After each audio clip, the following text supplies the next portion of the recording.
Is Red Bull finished? Are Ferrari pursuing the wrong driver for a long-term contract?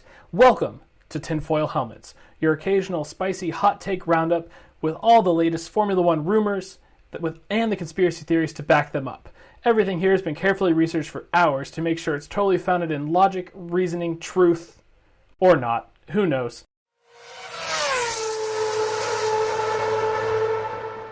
Today is a very special episode of this podcast as we have an American recording in Europe and a European recording in America. Hooray!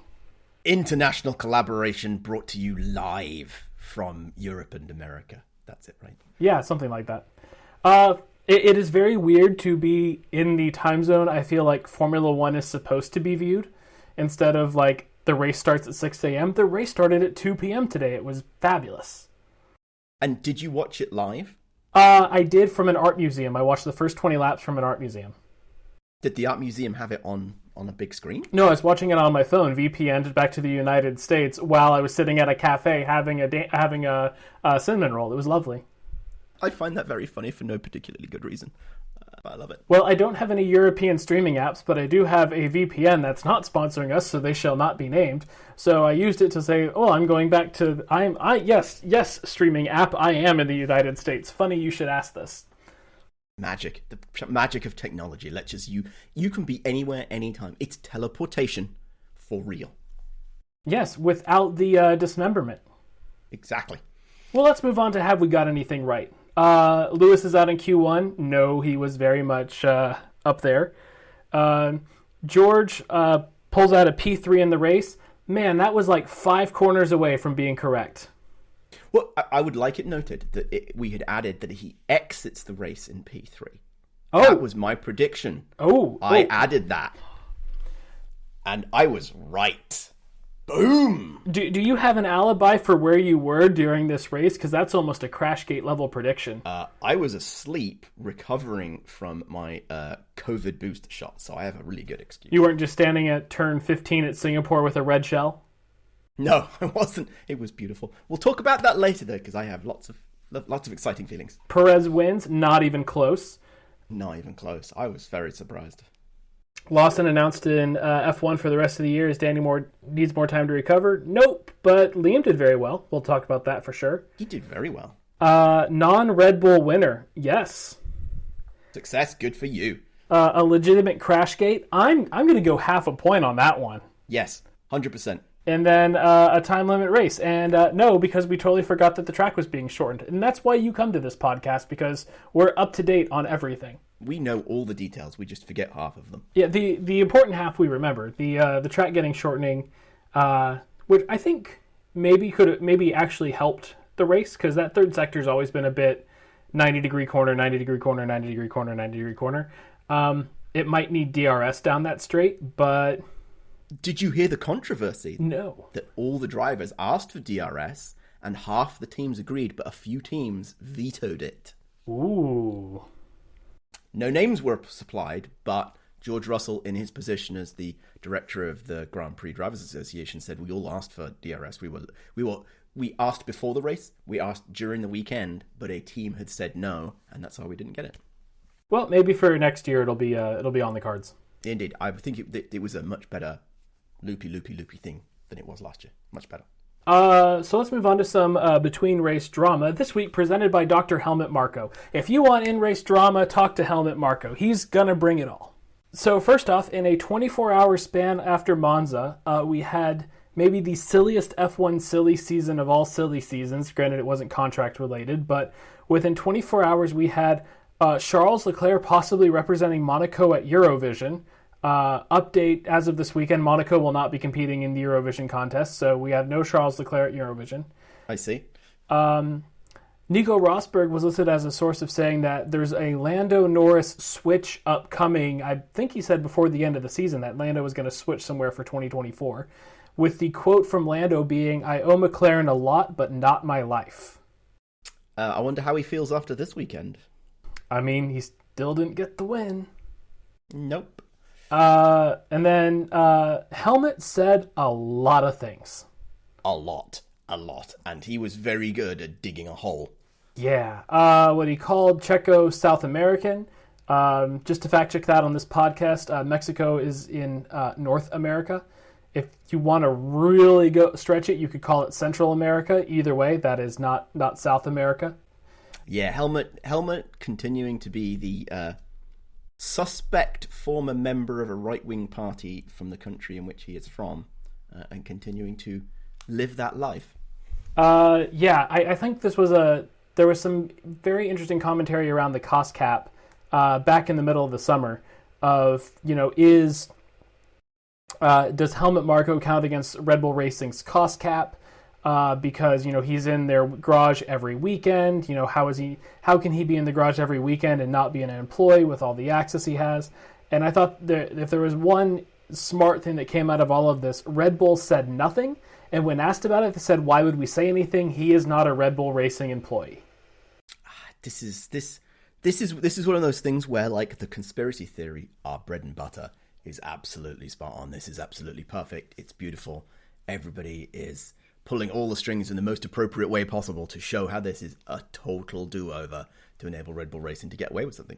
But yet, I do have to question the fact that Red Bull didn't say anything. They didn't even leap to the defense of Perez. They just said nothing, which I think is all the more suspicious.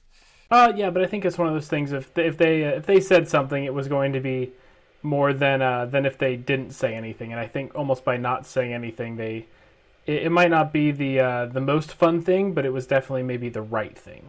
I think you're probably right. It is it's the Apple school of commenting on public commentary, which is actually you don't say anything. You don't even say no comment. You just don't say anything.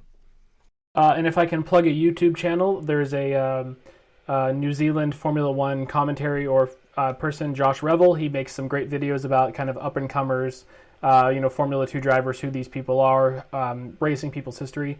He had a great one recently on Christian Horner and how Christian Horner kind of went from being race car driver to team principal, which was very interesting, and how his relationship with Dr. Helmut Marko got started. So for more background, you should go check out that video. Interesting. I will have to watch that after this. I did send it to you a while ago. Yeah, but I'm a busy person. That's true. Some kind of excuse. And speaking of the cost cap, everybody spent their money correctly, apparently. I refuse to accept this.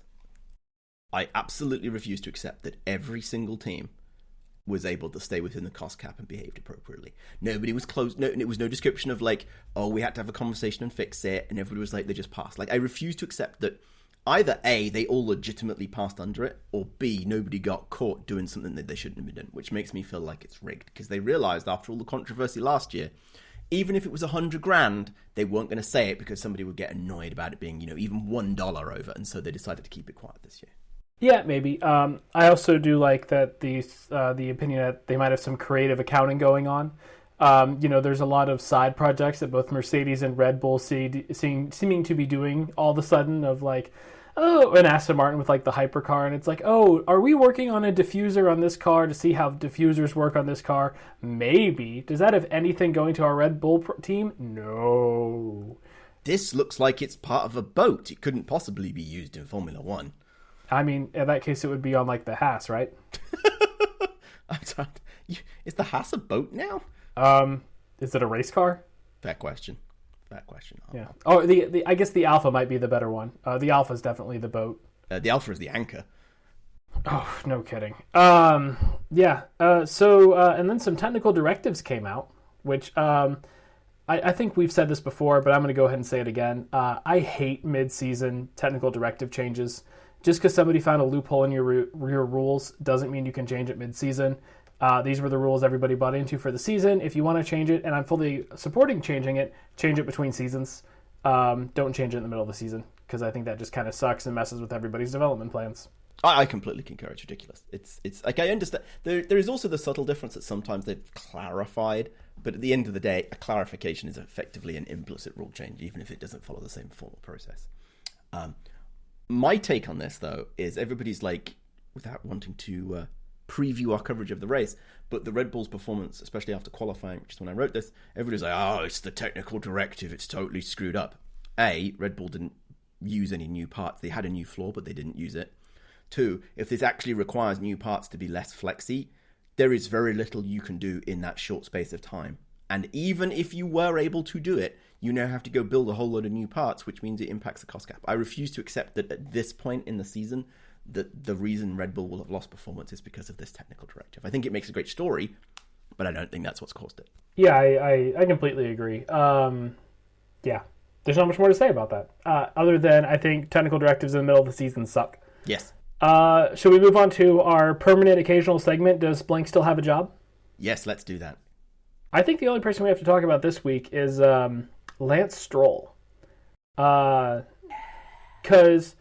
I don't know what was going on with the TV direction, or they just had the absolute best delay on it, but they cut right to Lance Stroll, and then one corner, the Lance Stroll onboard, and then one corner later, he's into the wall during quali. It was brilliant. This is the directors making up for that mistake they made in Monaco in 2021, where they cut straight to Lance bouncing over a curb and we missed an overtake. The one overtake of the race. The one overtake. This is trying to make up for that because it was perfectly timed. Or did they know it was coming ahead of time? So I actually did a little bit of research. I mean, as I always do for this podcast. Exactly. And I looked into what is Lance Stroll's contract. And the answer is we really don't know what his contract length is. Nobody actually knows. I tried to check several places around, figure out if anybody had a reported contract length, and there is no news on what Lance Stroll's contract is. And I think it's one of these things of, we can say what we want about Checo and the Red Bull, or, Carlos Sainz and the Ferrari, but those guys have definitive contracts that we know where they're ending. I think it's safe to say, Lance could be out of a job sooner than later. I don't think it's out of the realm of possibility we do not see Lance Stroll on the grid in 2024. I certainly think that's plausible, and I think there are some interesting moves that could be triggered by that. But the thing that I thought was most interesting about this weekend's whoopsie, one, I still don't understand quite how he managed to lose it. You look at it and you're like, that's a bit weird. But also the fact that then he later on, as per the race today, ended up not partaking because he wasn't feeling great. Now, I feel that normally, we hear a lot from medical establishment who go check them out and say what it is. And so I'm very curious whether Lance has had a relapse in his hand, or if he got final telling off from Daddy, because you've cost us all the points, you've cost us all the coverage, and now you bent a car.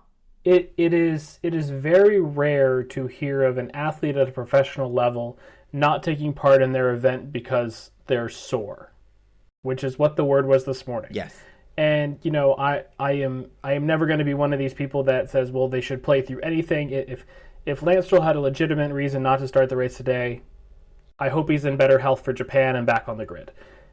Yes. That being said, it's very, I think Daniel would have been in the car with casts on his wrist if he could have been. Yes. And Lance was at the start of the season. So I'm wondering if also Lance is falling a bit out of love with Formula One because he's, in a sense, tired of just being kicked up and down the grid. He's been shown up by his teammate for the first time in his career. Yeah. And to be fair, Sebastian did not have a good year last year, but he wasn't beating Stroll by that. It wasn't that close. It wasn't what's happening this year. It was very interesting. And also, Sebastian was at Singapore, and he had this there was a lot of social media interviews with Brundle where he was like, are you thinking of coming back to Formula One? He's like, well, I'm never going to say never. We could have a Vettel-Alonso pairing at Aston Martin next year. That would be a great last few races of the season. I don't think Seb should come back next year, but I think it'd be a good way to put someone in the seat who knows the car and get them through the rest of the season. And, there'd be good PR from it. It would be good for, even if he doesn't score the points, he'd give the marketing dollars because you got, 2 former world champions. But I think it opens up the question who might take that next year. And I think I'm not sure who would, but all the people on the track, I think there's at least 2 names we can put in that hat. But we'll talk about those later. I mean, we can... Dominic, this is a conspiracy theory-laden podcast. We can put 19 names in that seat. But we have to be plausible, Andrew. We have to be grounded in logic, reason, and truth. That's fair. Okay.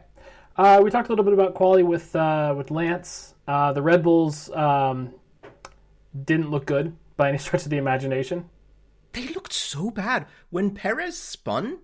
He was not going quickly. He wasn't like didn't look like he'd loaded up a corner or something like that. He just goes into the corner and then like 2/3 of the way through, it's like Turkey 2020. He's just spinning around. It was very strange. Yeah, it was. I will say I think this Singapore is a very unique track to the calendar. And I think it's as impressive as Max's 10 run of victories are. Like, you do need the tracks to align in such an order to where your car can be performant at all of them. And if, Singapore was in the middle of his 10 streak, he might not have his 10 streak currently, because I'm not sure that Red Bull was ever going to perform well at Singapore. Do you remember last year when the Merc was very peaky, but there was one place it was very bad at, and that was on street tracks, specifically street tracks that had big walls? Yeah. Now, early in the season, the Red Bull was quite dominant on the street tracks. We can clearly see that between Perez and Max winning all the races until now, right? Sure, but I would say both Baku and Jeddah are very flowy compared to Singapore. True. However, in the middle, was it Austria, I think it was? Red Bull brought an upgrade, and that upgrade was like, brilliant. Who says that upgrade continues to function well in those street-type circuit situations? And maybe it was never going to be great, but it was particularly bad because that upgrade has worked so well on real racetracks, permanent tracks. And in this case, it has not. And it's very similar to the way that Merc the aero just didn't work. Like higher density air, I think Martin was talking about how the fact that brakes get really hot, one of the reasons being that the walls on the track in Singapore kind of trap the heat so it doesn't get to blow away. I could totally see that being a big part of what's gone on with the Red Bull. And in qualifying, it looked better in the race, not great in the race, but it looked so bad in qualifying. I think it looked actually pretty decent in the race. The problem was just they were so out of position on quali, and they were both on a tire strategy that was good for what they needed to do, but bad for how the race played out. True. And I think, as much as we love to see safety cars and stuff to bunch the field back up, this is now twice this season where we've seen a safety car come right at the pit window, kind of moving into the race recap. Seeing the safety car come right at the pit window, and that just makes the race become crap.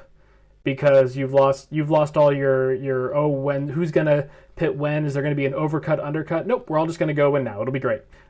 And it makes the most sense strategy wise, but it just makes for a rather boring race. Your pit strategy that you had planned is thrown into chaos, and maybe not chaos is not the right word, but any advantage because of that strategy that you had baked in is gone, and everybody effectively gets reset to a larger or lesser extent. So the clear solution here is that you close the pits under safety cars.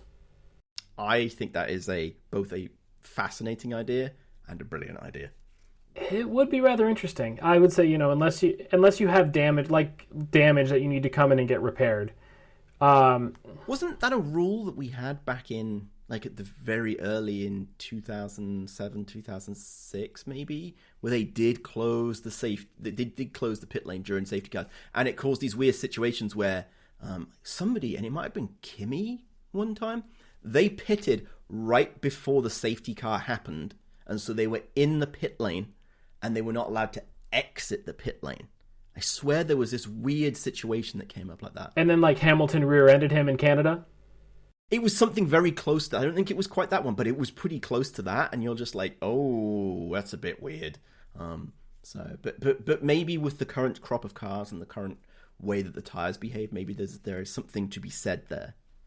Yeah, I mean, we like safety cars because they introduce some level of chaos, essentially, by shuffling the pack back up, giving people a chance to have a cheap pit stop, things like that. But, that could also be the same thing of, you've just bunched everybody back up, and now, all the front runners haven't built that gap out that they would love to for their safety car.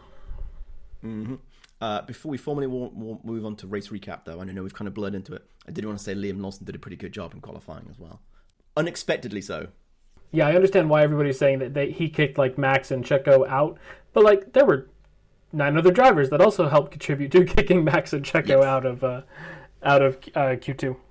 Yeah, the fact that he made it to Q3 and they brought some upgrades, so maybe the car was doing better. And I thought Yuki did pretty well before his car went pop, but it's actually pretty good. And this is going to sound really bad, but it makes Nick DeVries look even worse. And especially as Liam Lawson was passed over and sent to Japan to do Super Formula, because Nick got the seat instead, and it makes who was pushing for Nick? It was Marco bringing us all.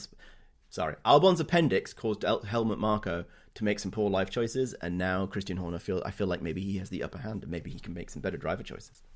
Well, I have some other thoughts on that, but that's for later in the podcast. Yeah. So, race recap. Let's go straight into it after we've already started it and we're coming back to it again. Exactly. Excellent. First off, as much as I've loved watching the Red Bull dominance, and I'm very sad that they're not going to get the perfect 100% win record for the season, because if you're this far into it, you might as well be rooting for the absolute take. Yeah. That was quite a finish to that race.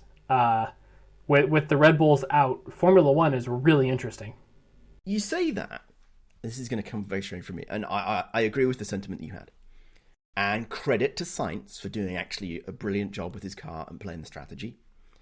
But through the whole race, you had this Ferrari goal/story that they were telling that was not about driving quicker, going faster, doing a good job. It was screwing everybody else, right? Like there's this thing that I like about Formula One when it's at its best. Everybody is striving to be the best and be the fastest and do it. But the Ferrari strategy felt very much like, we know we can't be the fastest, so what we're going to do is we're going to make it suck for everybody else and drive around. And I'm not saying there aren't occasions for it, but it frustrated me that Ferrari didn't go, we've got some pace, so let's get off down the road and build a 15-second win. They're just like, no, I'm just going to drive here and back everybody into everybody else so nobody else can pit, so screw you guys. I mean, that's not a strategy that's been solely executed by Ferrari. A certain Daniel Ricciardo Monaco win, while a little bit unintentional, does come to mind on that. But it's Monaco. That's always Monaco. Right. But we've seen that before in some other races as well. And honestly, I don't agree. I don't think Ferrari had the pace. They've shown multiple times this year they have good one-lap pace and not good, 300 kilometers actual race pace. Because you look at just 1 week ago, or one race week ago, Carlos Sainz was on pole and finished third because he got overtaken by two Red Bulls who were going well. I honestly think Sainz he was doing it all for Ferrari this weekend. The driving, the strategy. You close into the last 5-10 laps, and they showed the radio of, tell me my gap to Lando every lap. And that's all he cared about. And then it's like, Lando now has DRS. Yep, I know. That was intentional. And he wasn't even going to let the Ferrari strategist tell him what to do. He's like, if I can just keep Lando in my DRS, I know Lando doesn't have the pace to overtake me. And then that means that the Mercedes don't have a free DRS pass to get around him, which means they can't then get around me. So, yeah, I mean, Sainz was doing everything. It was a Sainz's race was a masterclass in driving well and thinking about it properly. Credit to him. He drove a great race. He'd got it right. Love it. I want to see more of that. The problem is Ferrari and their story they told at the beginning. That's what annoyed me. That's what got me. Here's a spicy take for you. I don't think Charles Leclerc is capable of that kind of drive that we just saw from Carlos Sainz. I completely agree. Charles is still too immature. I wouldn't say immature. Okay. I would say he is too romantic about the idea of Formula One. Okay, I can subscribe to that. Drive fast, go quick, do it. Yeah, this is how we win with art and beauty and elegance. We don't back the field up and drag Lando Norris along and things like that. No, we win on pace. We win by essence. We're driving the Ferrari. All those sorts of panache things of you have to win with grace and beauty, not by backing up the entire grid, preventing them from pitting.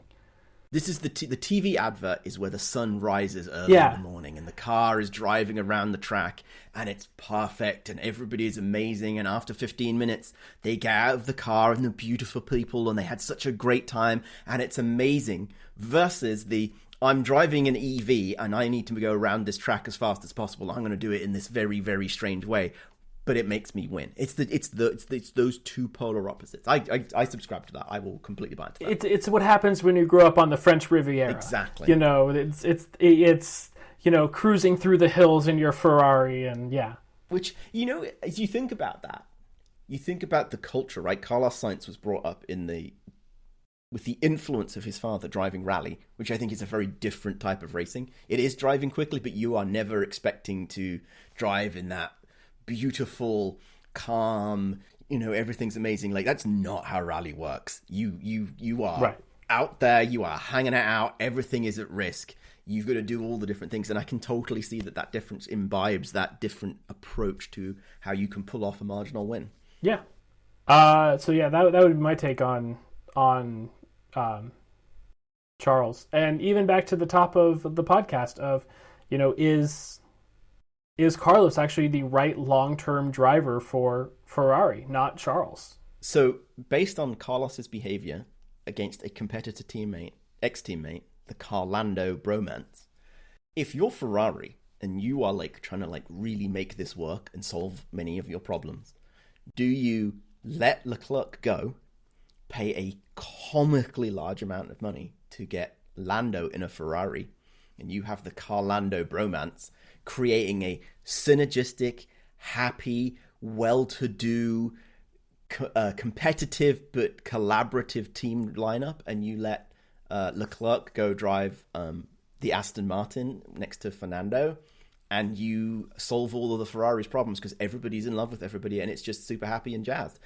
What if the reality is that the love-in that is McLaren is not because of Zach Brown and the team culture? What happens if it was a little seed that was planted by the Carlos and Lando love triangle? Could have been. Did you see some of the Daniel Ricciardo news that came out from McLaren about just like how fundamentally broken as a driver he was coming out of that organization? No. I heard Red Bull make some comments that he was really bad in the car when he got back in and he just needed to have himself built up again. Yeah, there was some other stuff that came out. Essentially, he had fundamentally like forgotten his driving style. Like they essentially almost like beat it out of him. Like in a weird way of I saw a thing that it was essentially nobody's ever seen like somebody kind of forget how to drive a car, and he had forgotten how to drive a car. Like we commented like 2 weeks ago about him being like the last of the late breakers, and apparently he forgot how to brake. Like, and just trying to adapt to that McLaren and getting like pushed by, you know, everybody, the race engineers over there to like pick up these bad habits essentially. Like that's really what cost him a lot of pace. And yeah, I'm not sure we see Lando and Carlos go back together because, you know, I think they both would want to win a driver's title, and I think maybe that bromance gets a little heated when you have a title on the line. But that's the thing. Ferrari is not at that step, and if they have 2+ years to get there, and 2+ years of building the team back up with 2 really good drivers who get along, will give you 2 Ferrari Constructor Championships, even though they maybe weren't able to get the Drivers' Championship because you've got Max stuck with Perez, you can't bring up the rear. The Mercedes is probably going to be equally broken next year, so you don't need to worry about them, right? Like you could see it that they get to it so that in that year 3 in 2026, when it's the new car, and of course they'll have nailed the regs because we all hope, and it's a Ferrari, it's nothing but opium. Then you can deal with the driver problems, and then it's okay. That, you know, you can fall back into the Ferrari problems of, you know, who's the second driver and who's the first driver. I'm honestly not sure Charles doesn't finish his career if he's let go by Ferrari. He goes and does something else or drives like their wet car or something, drives for them in WEC, because he's waxed poetic so much about like, he wants to be a Ferrari driver. He loves to be a Ferrari driver. He doesn't want to go anywhere that's not Ferrari. That I think if Ferrari like traded him to another team or something, I don't know how well he would do with that. I think it's unlikely, but I could absolutely see him being like, no Ferrari, no drive. Yeah, I could see that as well. Coming back a little bit to the race, Mercedes had a hell of a strategy call there on the what was it, the Ocon safety car? Yes. Or a virtual safety car to come in, and then George just overdrove that car. Oh my gosh. Yeah, I mean I think that is the canonical example for all of the concerns that you might have about George. He's still young, and I think that's what you see in a lot of young drivers is they get to that point where they're in a car, something is within grip, right? The podium, the win, the pole, or whatever it is, and then they overdrive it. And to return to not go off about Ferrari again, but that's one of Charles's problems, right? He goes just a step too far, and I feel George was doing really good until he was right there at the very end, and he just bloop, wasn't thinking about it. And Lewis was like, no, I'm just gonna take my time. I'm gonna try and make this work. It's not worth me going crazy because a podium, a third place is better than anything else. I think if they were in the other order, if it was Lewis leading George around, I think Lewis wins this race. I'm not sure I believe he would win it, but I think he would have definitely got second.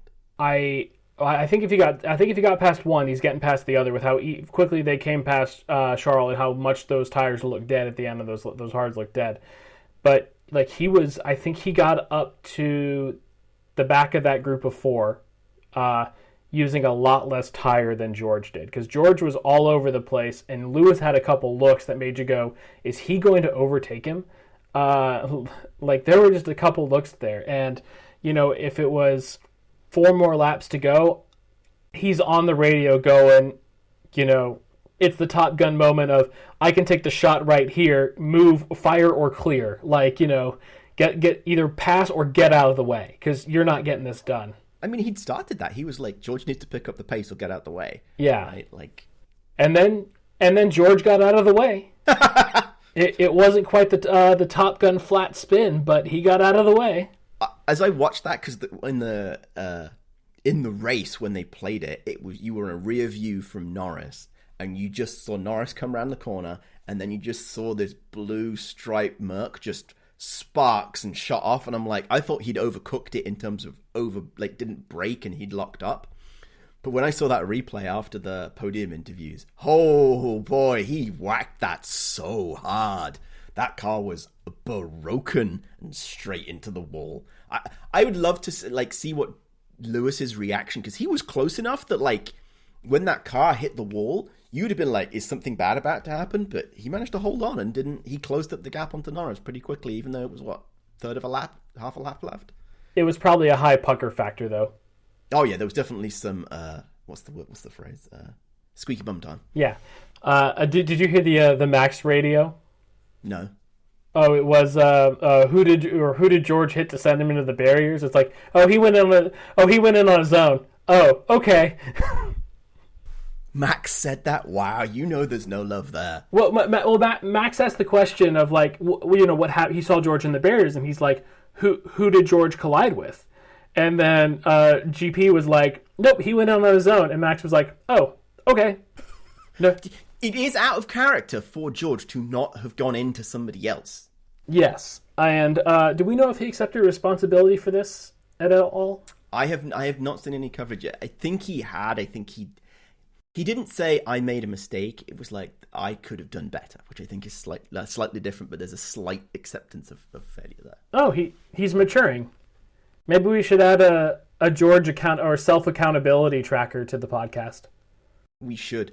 I do think it behooves us to go follow up on some of the interviews to see whether he accepted the comment from Norris, which was Norris said, oh, I hit the wall and I think George just followed me too closely. And I'm waiting for George to be coming out and saying, well, I was just following Norris and he drove into the wall. It seems weird that I got it too. What did he do for it? It must have been him driving into the wall. AWS Insights, -1 centimeter. Exactly. 41 centimeters if your name is Nelson Piquet. Anyway, I would like to return to your point that you made at the very beginning of this, which was the Merc Strat was really good. We're actually talking about Mercedes making a really good strategy call. And this is not just a strategy call they made in the race. This strategy call was set up by choices they made in qualifying, because they made sure they had one more set of medium tires, brand new medium tires, than everybody else. They were the only people with 2 sets of mediums before the race started. And I think that is really interesting when we talk about Mercedes' inability to make aggressive strategy calls, because that that was an aggressive strategy call, and ultimately it paid off. Yes, through a lot of luck, but surprisingly, I that maybe they've learned. Maybe they're learning. I'm not going to go that far to say that they've learned because, like, at the end of the day, they gave up, I think, pretty much just one position, and they had a pretty good insight they were going to be able to get it back from Charles, just with, like, how good the pace was going to be and how much everybody's tires were going to fall off. And because there was such a gap to, who was it, Gasly right behind, essentially... It was Ocon at one point. Anyway, the gap between that leading pack of 5 and whoever was in 6th was massive. So while we can sit here and say, oh, they made a genius call, like, it's like, well, we really don't have we pretty much know if we stay where we are what we're going to get, and we think if we roll the dice we might be able to improve. So, I don't think it was the boldest of strategy calls, but it was nice to see them go for it.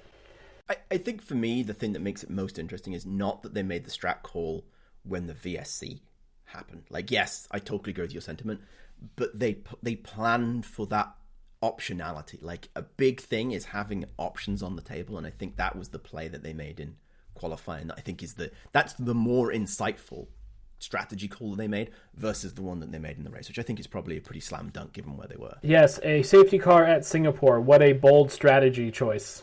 2 safety cars, right? Oh no, sorry, it was a VSC. It was one safety car, one VSC. Sure, but still, it's like, I think there was a thing of there's been a safety car every year since Singapore's been on the calendar. So, like, it's a great strategy it's a great vision from Mercedes to hold that medium tire back, and perhaps other drivers should have thought of that as well. But it's also like, well, yeah, if there's any track where we're going to possibly have one or more safety cars, it's Singapore, and we need to be prepared for this. Yeah. Anything else in the race recap? You've got one more item here. Yeah. I'm a little concerned Yuki's going to be out of a drive in 2024. What did happen to him? He said it was a puncture, and in the beginning, and it's very weird for you to pull off and say I'm not going to drive the car anymore if you've got a puncture. I mean, maybe he's just getting ready to. Maybe he needed to go source some fish for his restaurant he's going to be opening. Maybe. I would be sad to see Yuki out, although I feel like he's likely to come back in 2025 in the Aston Martin when Honda put that in the new car in or is it 2026? 2026 is when he'll come back because that's when he'll get the new engine. Go spend a year in Super Formula. Maybe he can have a redemption a bit like Liam Lawson. But I think the pairing for AlphaTauri or Hugo Boss Racing, I think is what it might be for next season. I think you could see Liam and Danny, and that would be a great pair. I was thinking about this during the race, watching Liam's performance, because he did such a good job. Two races in a row now. 2. And I think he's probably going to get Japan as well, right? Yes. Yeah, we know that. I was thinking about what this really means, and to put my point earlier about where a driver's going to go when we fire Lance Stroll, I would not be shocked if Red Bull actually let Danny go because they've got Liam Lawson, and they let Danny go to to Aston Martin to replace Lance Stroll. Because he's broken his hands now. Like, he's damaged goods from a racing perspective. Well, somebody with a broken wrist but repaired by the same surgeon is already not doing a good job driving that car. Maybe Lawrence doesn't want to take a risk on that. Oh, good point. So I'm not sure about that. Apparently Checo keeps saying he's contracted for 2024, but I thought today's performance by Checo was particularly crap, and I think it stood out to show how Max was able to make forward progress. Same car, same tires, same strategy. They pitted them both at the same time, blah, blah, blah, blah, blah. And why would you not put somebody else in the Red Bull? And there's always the slim chance, especially if Liam gets another race after Japan, that Red Bull does a Red Bull thing and puts Liam Lawson in the Red Bull next year and puts Danny in the AlphaTauri. Yeah, despite that Red Bull being off the pace, Max is still really good at driving a car. Shocking, isn't it? Truly shocking. He almost got Charles at the end there for 4th. I know, it was so close. He was closing, 2 seconds a lap? 3 seconds a lap? If there had been DRS on that straight, it would have been gone. Yeah. No, that's Max, for all his ills, is a really good driver. You can't say it's solely because of the car, because if the car was doing it, Perez would not be stuck around way down in 11th or wherever he was. Oh, I saw a great thing that I don't know who to credit on Twitter anymore. but it was. Do you know what? I think it was what Max Verstappen's boxing name would be. Go on. Jos Verstappen. Oh, too close to the knuckle. Oh, too real. Right. I saw another Jos going for Best Dad of the Year award, or of all time, I guess. Apparently, there was a time where he made him walk back from the racetrack, and somebody gave him a ride, and then Jos drove him back to the spot the guy picked him up from, and then made him walk the rest of the way. I don't understand how you experience what Max experienced and turn out to be not a total bellend. I'm not sure I'm a fan of Max, but he actually seems to be actually a very reasonable person off track. And I don't understand how you end up like that after basically being abused by your father. Yeah, I think that's why I'm actually a fan of Max, is just because, he could be a total jerk. To some extent, what Nico Rosberg was a little bit in 2014, 15, and 16. Mm-hmm. And Max actually seems really pleasant to be around. He does not seem entitled. Yeah, maybe that was a little bit of some Daniel Ricciardo big brotherness in his first couple of years at Red Bull. Maybe. And that'd be the one thing I'm not sure Red Bull would let Danny go, because I think Danny can play a great mentor role in that team if he's okay being in that mentor role. If he's accepting he's not fighting for the championship, he's the assistant for whichever of the two teams he's in. Right, because if we know one thing about Red Bull, it's that Australian wingmen do really well. They do. That's the highest peak they can reach. Yes. Shall we move on to any sort of takes and rumors? Let's do some spicy takes and some spicy rumors. I am not uncertain that Helmut Marko will be out of a job very soon, or honestly, with how much his role is tied to Red Bull, I would say that his responsibilities will be greatly diminished. I'm not sure they're going to go so far as to fire him, but he said a lot of bad stuff in the press recently that did not play well. His buddy who ran the Enerdrink company sadly passed away last year, and I don't think he has much in the way of protection like he once did. Do you also recall, was it last season, or was it the season before, one of the trackside engineers for either Max or Checo was taking a step back from day-to-day trackside responsibilities to work on the young driver program for Red Bull? Yep. And so I could easily see this being a multi-year thing. With your points about cost cap, I could see Helmut Marko stepping back into... Helmut Marko, he's however old he is now, has decided that he wants to spend less time traveling, and he will appear at many fewer races, and he slowly but surely disappears into the ether, into the cold dark night, they say. I don't think that'll be his decision. I think it'll be, hey, you're appearing at a lot less races. Hey, your roles are... Yeah, but they will PR spin it in a way of, we are all still one big happy family, however. And we are sad that Helmut will not be at the races as much. We will miss him, but please, dear God, don't show up. You are not invited. I completely agree. We didn't play the fun game of who will take Lance's seat in the Aston Martin. We said we had two... Charles. Ooh, see, I could also go Sainz, because... No, of the beer thing. The beer thing, yeah, the sponsorship. Mm-hmm. Yeah, but I could go Sainz because I don't think Ferrari is actually going to say that Sainz is their number one driver, for the same reason that they also believe in the romanticism of racing down the French Riviera, and Charles and them match it perfectly in that sense. If it was still Binotto, I would agree with that. But because they've got Fred Vasseur, who I don't think is as wedded to the romantic sun-drenched Mediterranean mountain roads, I think there's a definite possibility that could actually happen, that they decide that Sainz is number one, they cut Charles loose, and then Charles ends up in the Aston Martin. But for me, the other two people to replace Lance are either Liam or... words fell in me. Liam or Daniel Ricciardo. Could see that. I could have seen Lewis before this weekend, but I think the more we have got past the zero side pod, where Lewis was like, I told them this was the wrong direction, and we see Lewis totally driving this car very well, not making the mistakes that Russell has. You had a comment earlier in the podcast that the Mercedes is still going to be crap next year, and I'm not convinced of that, because I think I think there was a little bit of like doubt or George trying to take over from Lewis, or a little bit too much reliance on CFD or CFD, wind tunnel data, things like that. But I think in the last 6 months, we've seen like, oh no, we should trust this Lewis guy. He's pretty good. And I don't see Lewis leaving Mercedes at this point in time. If anything, we could see like some sort of weird triangle of like Lando going to Aston and Lewis going back to McLaren to round out his career. Lando to Ferrari, Charles to Aston Martin, somebody random into the McLaren for no apparently good reason. Mika Hakkinen ending his sabbatical. There you go. Followed by George Russell going to McLaren when he fails to perform next year and becomes the next Jenson Button. Daniel Ricciardo into Mercedes. Oh, that would be really interesting, actually. That would be really good. That would be the ultimate in Toto is the dad of the paddock, because he doesn't hold a grudge against anybody at any point, and it's just like, sure, come in, drive my car for me. I want to see shirts that are the Austrian and the Australian.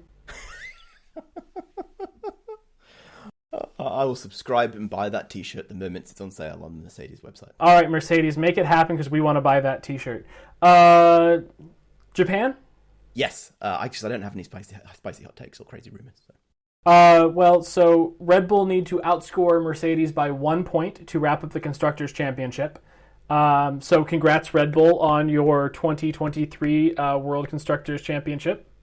So we are firmly subscribing collectively, and I think I'm in agreement here, that the Red Bull was having an off weekend on this track, and that at Japan, a absolutely classic race car track, that the Red Bull will be back in full form, driving like a rocket ship.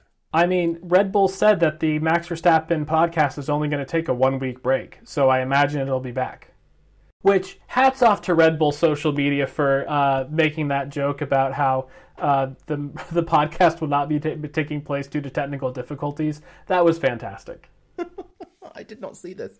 They're cancelling a podcast because Max is in a cranky mood. Well, no. So the joke has been that the driver cooldown room has been the Max Verstappen podcast this year. I see. I had missed this. I did not know this was a thing.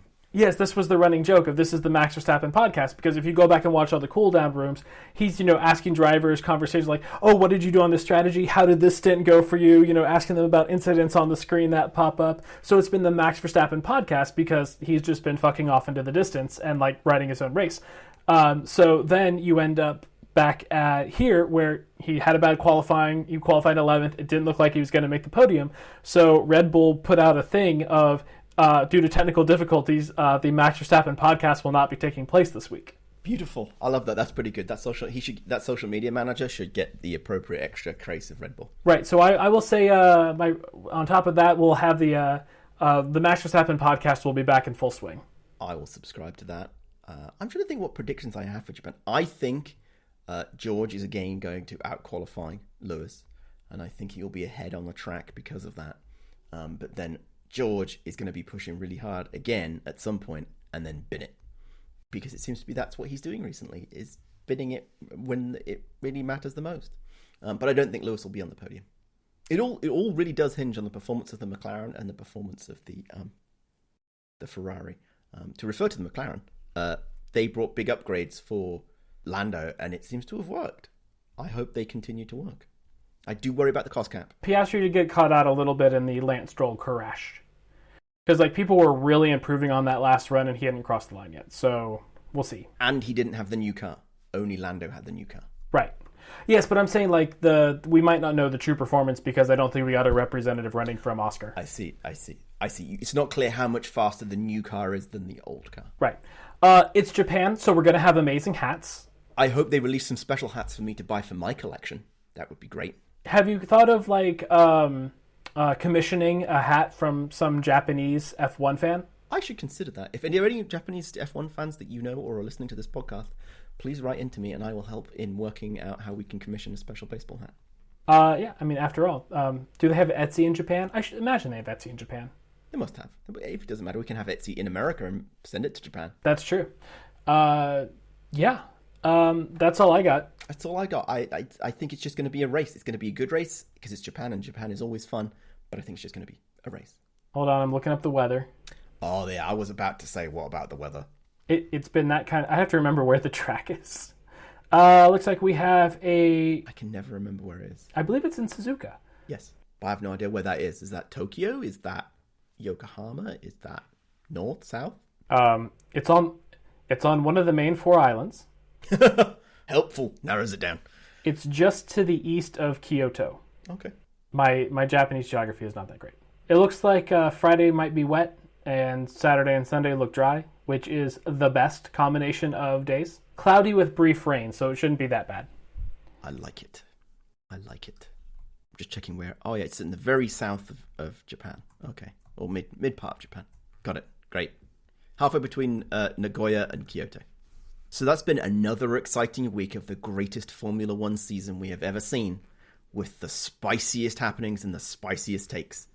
We're waiting for your feedback. Write into feedback@tinfoilhelmets and let us know about your conspiracy theories, your feedback, and your wants. Remember to tell your friends to like, listen, rate, and subscribe.